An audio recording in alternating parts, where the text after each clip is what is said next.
Numa semana com 4 jogos em 8 dias, ou seja, dia sim, dia não, o time entra em campo praticamente, o Flamengo deixou 2 pontos importantes pelo caminho no empate com o Bragantino em 1-1. O resultado foi justo. O Flamengo não jogou bem.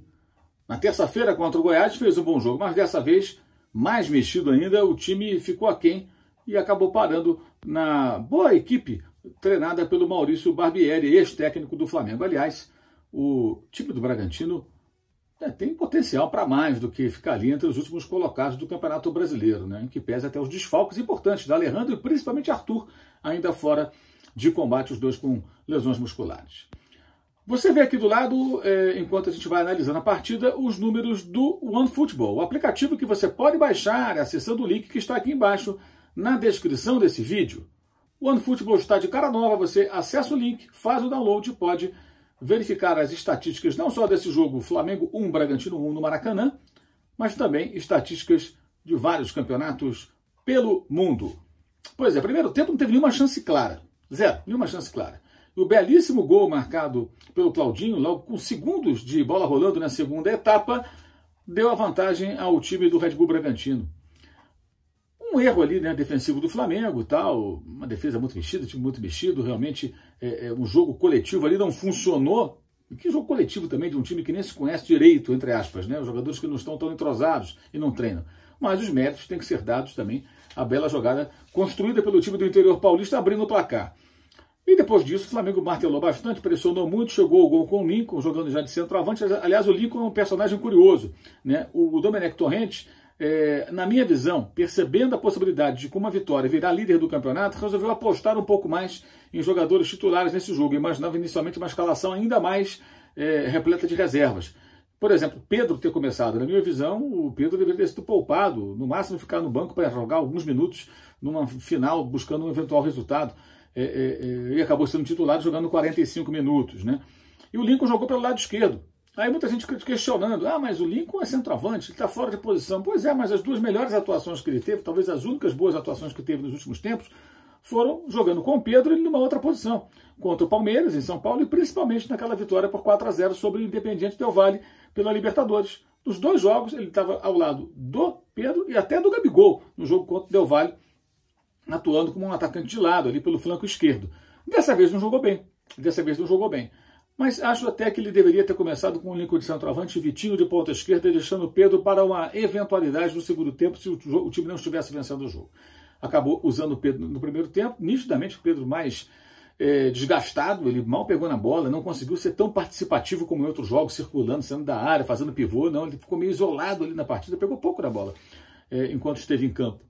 E acabou o Flamengo tendo dificuldades que, convenhamos, inerentes a essa situação. Né? Eu acho que além de discutir o técnico e a atuação de cada atleta, temos que discutir também a postura da diretoria do Flamengo, não especificamente da diretoria de futebol, mas aqueles dirigentes que cuidam dos bastidores. Não para que o Flamengo leve vantagem em bastidores, mas que não leve desvantagem, porque várias equipes têm jogos atrasados, inclusive o Atlético, que é o líder do campeonato pelos critérios de desempate, com a mesma pontuação de Inter e Flamengo, mas com um jogo a menos, inclusive.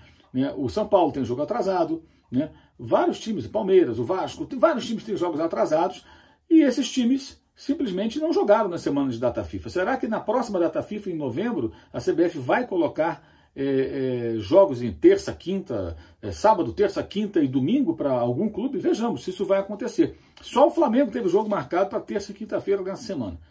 E meio que engoliu essa aí, não vi ninguém nem se manifestando. Se eu estiver enganado, me corrijam, por favor. Eu não vi nenhum dirigente nem reclamando disso.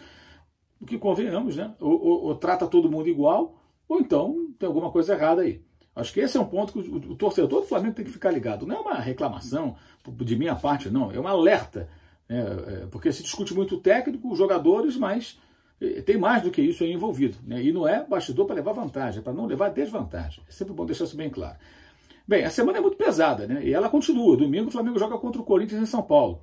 Deverá ter um time mais inteiro, né? O Flamengo não teve Felipe Luiz, que suspenso pelo cartão amarelo, não pôde jogar de qualquer maneira, acho que seria preservado desse jogo. O Isla jogou 90 minutos terça-feira, numa partida entre Chile e Colômbia, empate 2-2 pelas eliminatórias, jogou de novo 90 minutos. O próprio técnico disse após a partida, o Domenech Torrent, que a ideia era que ele jogasse 60, 70 minutos, acabou jogando 90.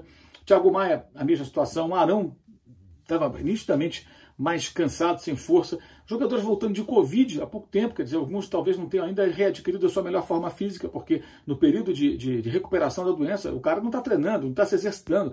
Gente, tem uma série de situações que não podem ser isoladas da análise. O time do Flamengo, o elenco do Flamengo é forte. Agora, tudo o que aconteceu ainda tem consequências. Os resultados acumulados, o Flamengo não perdeu depois do 5-0, depois que estourou o surto de Covid, o Flamengo não perdeu nenhum jogo. O Flamengo empatou esse, mas empatou com um time todo remendado, cheio de garotos, contra o Palmeiras fora de casa. O Flamengo venceu todas as outras partidas, o Flamengo teve força para virar um jogo contra o Goiás na terça-feira, e também com desfalques. O Flamengo teve 4 jogadores na seleção. Será que nada disso é considerado na análise? Muito fácil chegar e falar, o Domi é ruim, não sei o quê. Quem é bom então? O Vanderlei Luxemburgo, que é bom? Convenhamos, né? Eu acho que a gente tem que ter um pouco mais de equilíbrio na análise. Não significa que o Domenech não erre, não significa que ele seja um técnico perfeito, não significa que tudo vai funcionar maravilhosamente, a gente não sabe o que vai acontecer, mas acho que existem muitas análises com relação ao desempenho do time, do trabalho do treinador catalão, que elas estão muito desconectadas da realidade do momento do Flamengo. E o momento é esse. E o Red Bull Bragantino não é time para ficar ali na zona de rebaixamento. Eu acredito que vai conseguir reagir. Talvez esse resultado fora de casa, esse empate, com 2 importantes desfalques, repito, Alejandro e principalmente Arthur, até dê mais confiança para que o time possa conseguir ganhar pontos e sair das últimas posições. E aqueles times que estão à frente ali, fora da zona de rebaixamento, tem que ficar atentos, porque dos times do bloco de baixo, o Red Bull Bragantino talvez seja o principal candidato a subir alguns lances ali, né, e ficar numa zona fora do chamado Z4. E aí a briga de foice no escuro ali pode ser ainda maior, ainda mais pesada. Então é isso. Domingo, Corinthians e Flamengo. Aí na quarta-feira o Flamengo joga contra o Júnior Barranquilla no Rio pela Libertadores. Esse é o jogo para poupar muitos jogadores, na minha opinião. Porque no outro domingo o Flamengo enfrenta o Internacional em Porto Alegre pelo Campeonato Brasileiro. Os jogos contra Corinthians e Inter fora, em 2 finais de semana, são, nesse momento, mais importantes do que o jogo da Libertadores. O Flamengo pode colocar um time misto, se empatar está tudo bem, pode ser o primeiro da chave e vida que segue. Mais importante do que qualquer outra coisa nesse momento, me parece tentar pontuar nos jogos do Brasileiro, tendo a equipe mais inteira possível. Até que venha outra data FIFA. Agora em novembro tem mais, e mais convocações. Lembrando, Arrascaeta voltou machucado da data FIFA. Mas veja bem, lesão muscular. O que isso significa? Foi no Uruguai que ele se desgastou? Lá ele se machucou. Talvez não tenham tido o cuidado necessário com ele, não sei. Mas o desgaste foi de uma sequência de jogos. Quando o Pedro é retirado no intervalo do jogo com o Red Bull Bragantino, é justamente para impedir que ele tenha alguma lesão desse tipo. Se você usar direto o jogador, estourar o jogador, o prejuízo pode ser ainda maior. O Flamengo já está sem Pedro Rocha, uma boa opção para jogar pelos lados do campo, e sem o Gabigol. E ainda teve o Everton Ribeiro, que saiu machucado, o Diego Alves ainda não pôde retornar e teve uma outra lesão. Olha, são muitos problemas. Quem acha que é brincadeira, eu acho que está um tanto quanto fora da realidade. Saudações!